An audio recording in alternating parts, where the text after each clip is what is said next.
Good afternoon. As you all know now, early this morning, Brian Cole Jr. was arrested and charged with placing the pipe bombs at the RNC and the DNC on January 5th, 2021. He has been charged with violating 18 U.S.C. 844, which is use of an explosive device. This investigation is ongoing. As we speak, search warrants are being executed, and there could be more charges to come. I'm going to let our U.S. Attorney discuss that shortly.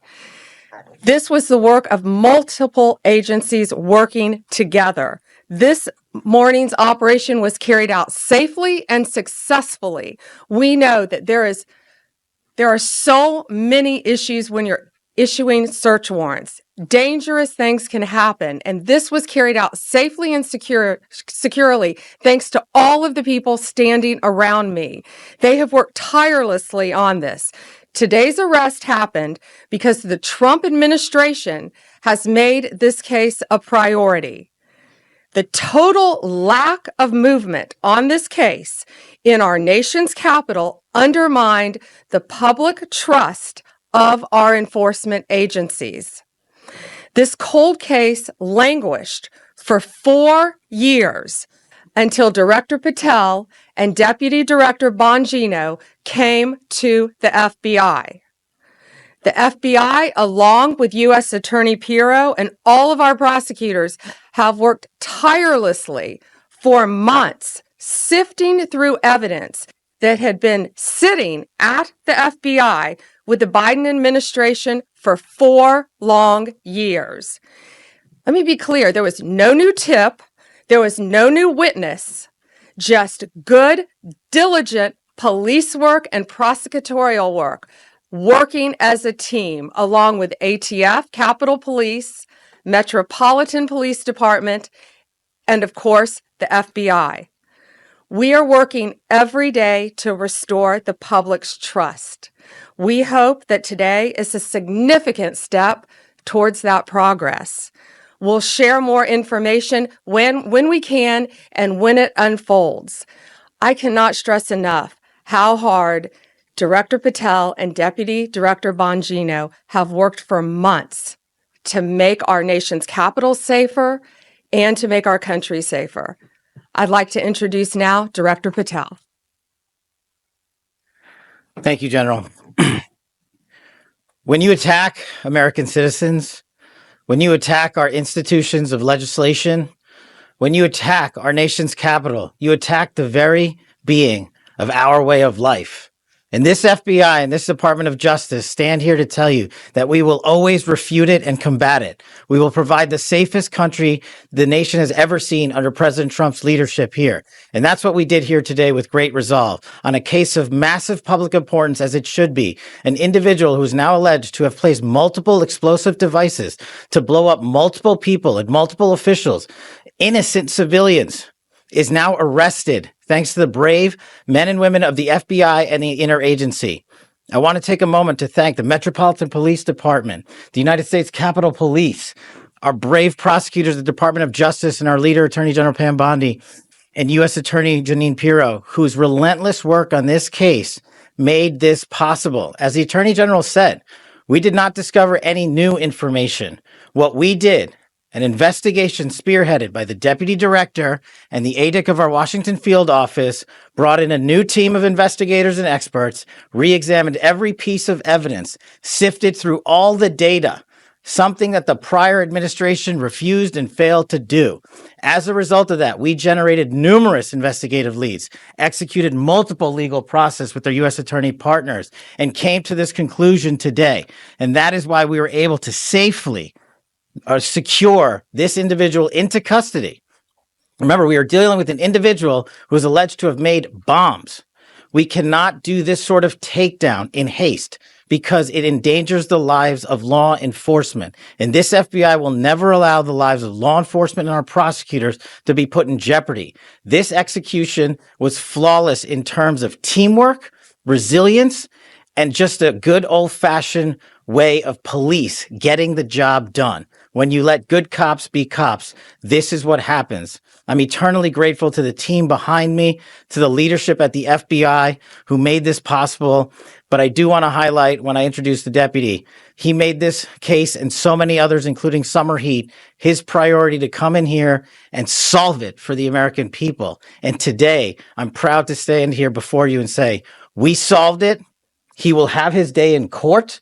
The American public and the world will learn even more information through the legal process as we have committed under this Attorney General. We are the most transparent law enforcement operation in U.S. history, but we are also going to make sure accountability is delivered to its fullest extent. And that happens in the courts of law with our U.S. attorneys and our prosecutors. So we will divulge information when it is prudent and constitutionally permissible while upholding the safeguards of this case to make sure that the people that this individual intended to victimize get the accountability they deserve, and most importantly, to deliver on President Trump's promise to secure our nation's capital and the rest of the cities in this country to make sure that Americans are allowed to go out free and securely in their neighborhoods and that people around the world are allowed to visit our nation's capital. And they now have that trust thanks to the leadership of the FBI, the Washington Field Office. And I'm honored now to introduce to you Deputy Director Bongino, who spearheaded this investigation. Thank you all for being here for this critical investigation we've been working on for a very long time. We deeply appreciate it. Thank you for the kind words, Attorney General and Director. I appreciate it. Folks, this is what it's like when you work for a president who tells you to go get the bad guys and stop focusing on other extraneous things not related to law enforcement. This is what happens. We had a great team. I know it's said a lot in this business. It was a team effort. It becomes cliche, but cliches are useful for a reason because they matter. And this was a team effort. The director and the attorney general emphasized that it was not a new public tip this came from. This was our internal work at the FBI. And I want to just really express my sincere gratitude to this attorney general and this president for allowing us the latitude. I spoke with Ms. Bondi very early when we, maybe day 2, and I said, we're going to get this guy. And she said, yes, you are. And we did. I want to also thank, he's not here, but Deputy Attorney General Todd Blanche, who we deal with often as well, who could not have been more supportive. Whatever process we need, Judge Janine, Todd, and Attorney General Bondi, they were there. All you had to do, they were a phone call away. And their team was amazing. We actually never had to make that phone call because they were always responsive. Thank you, Judge, as well. You were amazing. Folks, you're not going to walk into our capital city, put down 2 explosive devices, and walk off in the sunset. Not going to happen. We were going to track this person to the end of the earth. There was no way he was getting away. Well, we didn't have to track him to the end of the earth. It wound up in Woodbridge, Virginia. I want to thank the team. They were amazing. They never let this go. Again, Attorney General Bondi, for your incredible support. Director Patel, Judge, I know they're giving me a lot of unnecessary credit, but make no mistake, they were intimately involved in this and were there for all of those supportive mechanisms. And I deeply appreciate it. You keep hearing the words partnership and team, and that's what we are. And we could not do this without our U.S. Attorney, Jeanine Pirro. Jeanine, from day one, has worked tirelessly for our country and for our nation's capital. It's my honor to introduce my friend, U.S. Attorney Jeanine Pirro. Thank you very much, Attorney General. And you have been listening to a lot of thank yous and a lot of gratitude. The reason that we're thanking each other to the extent that we are today is because we have seen in this case an incredible collaboration around the clock, in the middle of the night. It doesn't matter. We call each other. We make contact. They need a warrant. They need something. Someone wants legal advice. These are the men and women who never give it up. You hear about government employees, but I don't know if you really realize what it is that they do. They are incredible. And this case is big. 4 years, 10 months, and 28 days ago, an individual placed a bomb in the vicinity of both the RNC and the DNC. And for that amount of time, that individual evaded accountability. Today, as a result of the cumulative efforts of the men and women in the FBI and the police department and the Department of Justice, we are finally able to make an arrest of an individual by the name of Brian Cole. As the Attorney General has indicated, he is arrested for transporting an explosive device in interstate commerce, as well as the attempted malicious destruction by means of explosive materials. You know, folks, this case involved millions of pieces of data. And it is a huge win because it was like finding a needle in a haystack. So much of this evidence was very specific, but a lot of it was also very general. For example, there were 233,000 black end caps of the type that were used in this case. I want you to think about the fact that the FBI had to go through the sale of every one of them to try to find commonality with an individual, along with the purchase of the pipe itself, the cap ends, the wires, the steel, and the 9-volt batteries. Every one of those had to be mined and remined to the point where we were able to then connect. And make no mistake, it was this administration, it was this president who made the decision that we were going to use all of our efforts to get it done, and get it done they did. Finally, let me say this. Today begins the formal process of accountability, where this defendant will begin his journey through the criminal justice system. And I pledge to you that the United States Attorney's Office will take this case across the finish line. Again, thank you to the incredible work of the FBI, to the Attorney General, and to our local partners as well. This is a job that I think was well done. We're going to take some questions. Just remember, as I said in the beginning, this is ongoing. It's very active. The search warrants are still being executed. Many charges potentially to come. So just keep that in mind when asking your questions. Jake, Fox News. So you said it'd been nearly 5 years. We all know that. And that you said there have been no new evidence. So can you say anything about the evidence that actually did lead to this arrest? And then secondarily, you're talking about additional charges possibly. Can you say what those you might be considering, or terrorism charges, or what? We can't discuss new charges, of course, yet, ongoing. But what I will say is this is why this was so incredibly important, more than any other case, is this is in our nation's capital where this happened. And now, thanks to the FBI, we know that this defendant was living just miles away from here in Virginia. So as to the evidence in the case, I'm going to let Director Patel take that, but it's still very active and very ongoing. Thank you, General. And as I stated earlier, and as the General has already reiterated, our job is to provide full accountability in the court of law with Judge Pirro's team. And in order to do that, we have to preserve the chain of custody and evidentiary value. What I will say generally is that when you go through 3 million lines of information, y'all can think about the amount of cell phone data that has to be ingested and triangulated and dumped and received.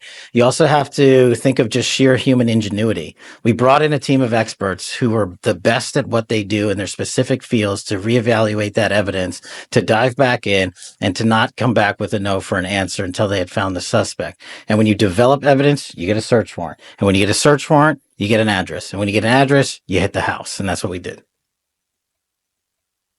Sadie, Wall Street Journal. Hi there. So what can you tell us about this person's motivations and whether they were driven by politics or for any other reason why? Right now, it's ongoing. Again, we just executed the search warrant early this morning. It's ongoing, but America's safer, DC's safer because he's in custody.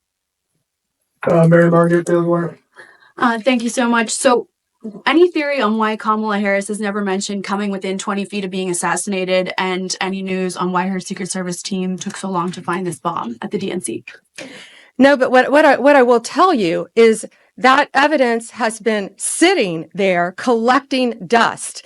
This wasn't a new tip. It wasn't some new evidence. It was the hard work of President Trump's administration, Deputy Director Bongino and Director Patel. I watched them from day one come in here and say, we are going to solve this crime. And they did, working hand in hand with U.S. Attorney Pirro and all of our great attorneys.